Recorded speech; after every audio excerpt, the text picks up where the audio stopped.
ఒక నిర్మాతగా ఆయన తపన పడుతుంటే నాకు అంటే ఆయన కోసం ఖుషి తీస్తున్నప్పుడు కానీ ఆయనతోటి ఎంత సౌకర్యం ఇచ్చారంటే అసలు మాకు 1 month ముందు ప్రీ ప్రొడక్షన్ అయిపోయి నాకు అంత సౌకర్యాన్ని ఇచ్చారు.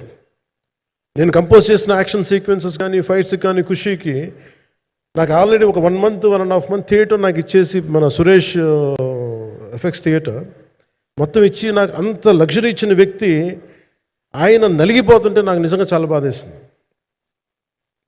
ఒకసారి it is not about money, it's not about success, it's about standing by whom you trust, who stood for the people and who stood for the industry. నాకు ఎందుకు ఇది మీతో పంచుకోవాలనిపించింది. సినిమా ఎంత విజయం ఇది నాకు నిజంగా తెలియదు, ఎందుకంటే నేను ఇట్లా అనుకోవచ్చు ఇంకోలా కానీ ఒక్కటి మటుకు చాలా సిన్సియర్గా చెప్పగలను.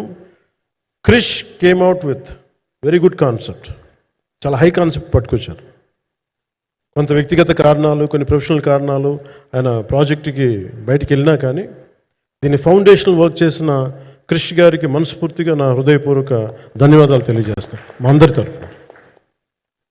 అలాగే తర్వాత స్టెప్ ఇన్ అయింది మన జ్యోతి కృష్ణ గారు.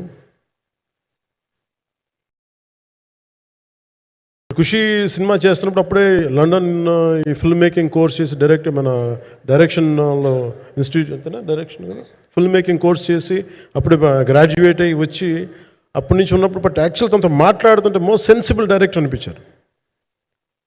ఈ ఒక టైంలో ఏమనిపించిందంటే బయట ఉన్న మాటలు కానీ అసలు సినిమా వస్తుందా లేదా బయటికి అని ఉండేది. కానీ మాకు ఎప్పటికప్పుడు నీరసం పడిపోయినప్పుడల్లా నాకు నీరసం వచ్చేసేది. సినిమా అవ్వదా అనుకున్నప్పుడల్లా దీనికి ప్రాణవాయువునిచ్చిన వ్యక్తి కీరవాణి గారు. ప్రతిసారి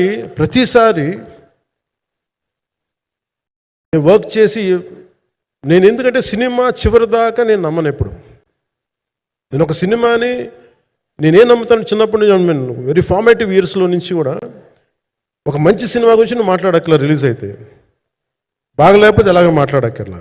అందుకే నేను ఎప్పుడు సినిమా క్వాలిటీ మీద దృష్టి పెడతాను తప్ప ఇంక మిగతా వాటి మీద మాట్లాడను. అందుకే నాకు ఎప్పుడు ఈ మాట్లాడటం అనే దాని మీద ఎప్పుడు దృష్టి పెట్టలేం. కానీ ఫస్ట్ టైం ఈ సినిమాకి చాలా అవసరం అనిపించింది. ఎందుకంటే ఒక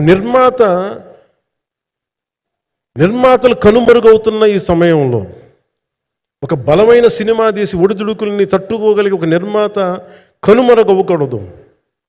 ఆయన పక్కన ఏది ఉండాలని అండగా ఉండాలని చెప్పేసి నేను అన్నీ వదిలి ఇంత బిజీ షెడ్యూల్స్ అన్నీ వదిలేసి ఒకవైపు నన్ను నా ప్రత్యర్థులు తిడుతున్నా కానీ సినిమాలకు వెళ్ళిపోయిన తిడుతున్నా కానీ ఇదేంటంటే నాకు అన్నం పెట్టింది నాకు నా సినిమా పరిశ్రమ.